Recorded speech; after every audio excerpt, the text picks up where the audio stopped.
Bernard Kavuli has taken a significant step in seeking justice by recording a statement at Ngong Police Station, accompanied by his 2 lawyers. In his statement, Kavuli recounted the harrowing ordeal he endured at the hands of his captors, shedding light on the physical and psychological abuse inflicted upon him. His lawyer, Shadrach Wamboy, described the ordeal as an attempt to intimidate and silence Kavuli for his outspoken criticism of the government. Our client was subjected to treatment intended to cow him and suppress his voice, Wamboy stated. He was treated with extreme violence and inhumanity. We will provide full details in an affidavit to be presented before the court. Kavuli's experience highlights the risks faced by individuals who dare to speak out against the status quo. According to Wamboy, the abductors targeted Kavuli because of his posts on X, formerly Twitter, where he has been critical of the government.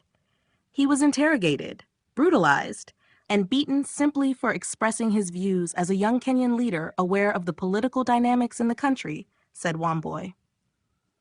The abuse Kavuli endured went beyond physical violence.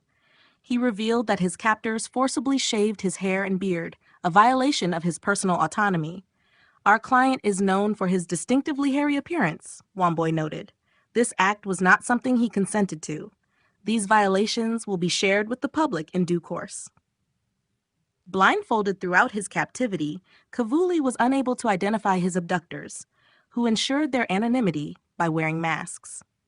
However, Wamboy expressed concern that the abductors were likely law enforcement officers, given their access to chains and firearms.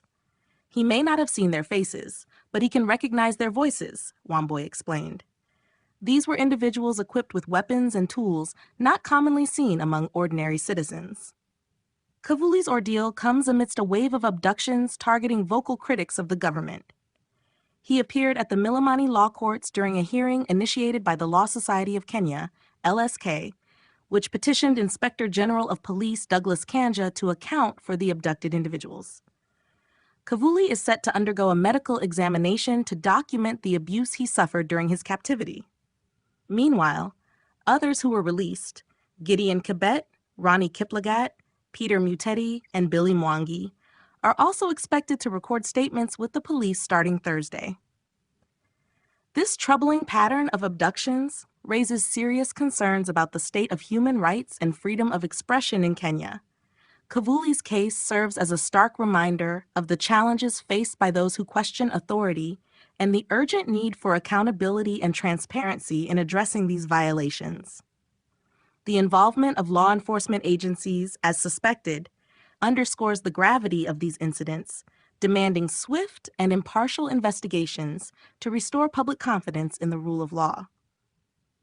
As the nation watches closely, Kavuli's courage in speaking out not only brings attention to his own plight, but also amplifies the call for justice for all victims of such violations.